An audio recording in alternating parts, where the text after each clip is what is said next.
அன்பார்ந்த தமிழ் சொந்தங்களே வணக்கம். இது உங்கள் பேச்சுரிமை அதிகாரம். நேற்றைய முன்தினம் இசைஞானி இளையராஜா அவர்களுக்கு தமிழ்நாடு அரசு சார்பில் ஒரு பாராட்டு விழா நடத்தப்பட்டது. அந்த பாராட்டு விழாவில் மாபெரும் கலைஞர்கள், அரசியல் தலைவர்கள் அனைவரும் பங்கேற்றார்கள். இளையராஜா அவர்களுக்காக நடத்தப்பட்ட அரசு விழா ஒரு மாபெரும் விழாவாக தமிழ்நாடுக்கு மக்களுக்கு ஒரு விருந்தாக அளிக்கப்பட்டது. இது இன்னும் 10 வருடங்களுக்கு முன்பே இது நடந்திருக்க வேணும்.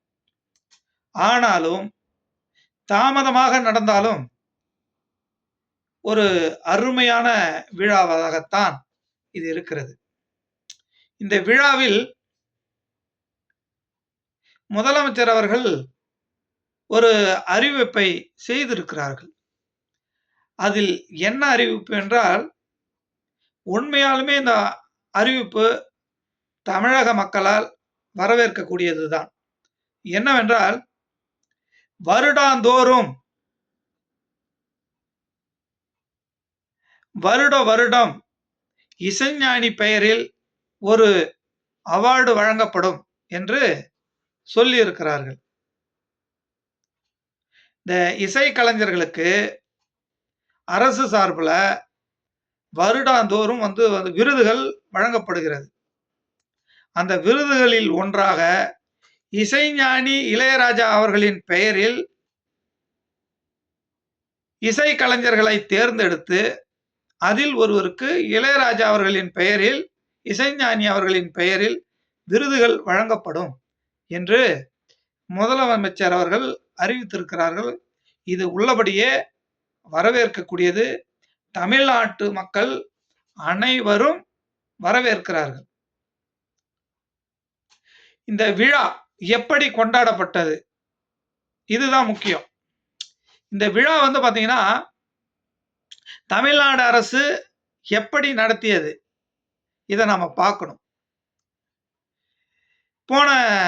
நடந்து முடிந்த சட்டமன்ற கூட்டத்தொடரில் கிட்டத்தட்ட விடுதலை சிறுத்தைகள் கட்சி பொதுச் செயலாளர் அண்ணன் சிந்தனை செல்வன் அவர்கள்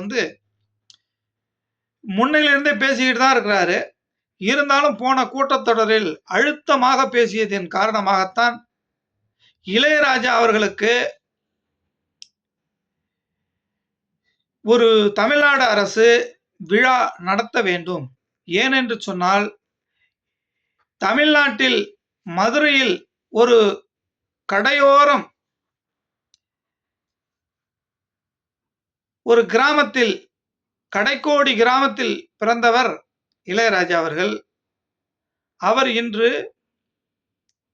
இசையிலே மிக வல்லுனராய், இசைஞானியாய், இசை தந்தையாய், இசை கடவுளாய் இப்படி உலா வந்து கொண்டிருக்கிறார்கள்.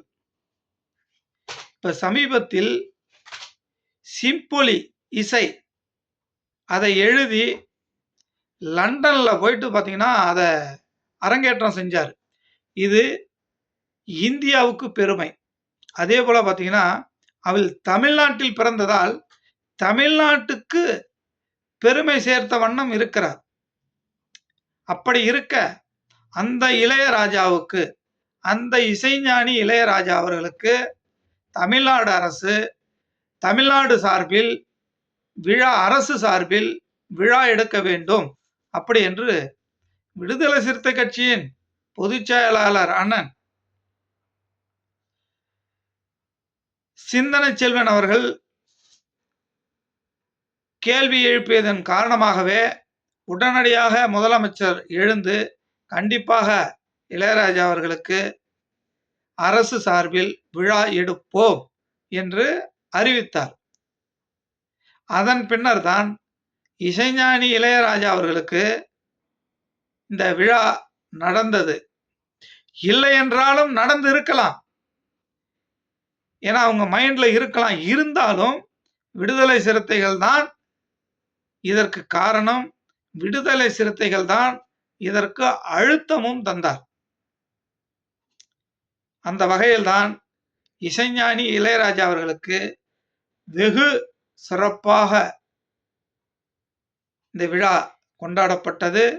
முதலமைச்சர் அவர்களும் ஒரு அறிக்கையை, சிறப்பான அறிக்கையை தந்திருக்கிறார்கள். அதேபோல இந்த விழாவில் அனைத்து கட்சியினருக்கும் அழைப்பு விடுத்து அனைத்து கட்சியினரும் வந்திருந்தார்கள். அதேபோல கலைத்துறையில் அனைவருக்கும் அழைப்பு விடுத்து அனைவரும் பங்கேற்று இளையராஜா அவர்களின் புகழை, அவர்களின் இசையை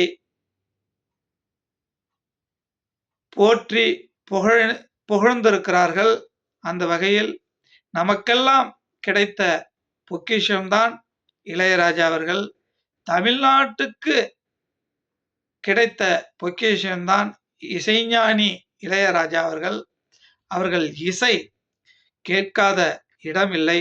அவர்களின் இசை ஒலிக்காத நாடே இல்லை. அனைத்து நாடுகளிலும் அனைத்து மொழிகளிலும் அவர்களின் இசை ஓங்கி ஒலிக்கிறது.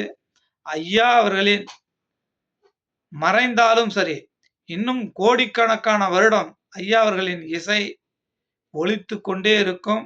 ஐயா அவர்கள் இன்னும் வாழ்க வாழ்க, பல்லாண்டு 100 ஆண்டு வாழ்க என வாழ்த்துகிறது பேச்சுரிமை அதிகாரம். சாதிதான் சமூகம் என்றால் வீசும் காற்றில் விஷம் பரவட்டும். நன்றி. அடுத்த வீடியோவில் மீண்டும் சந்திப்போம்.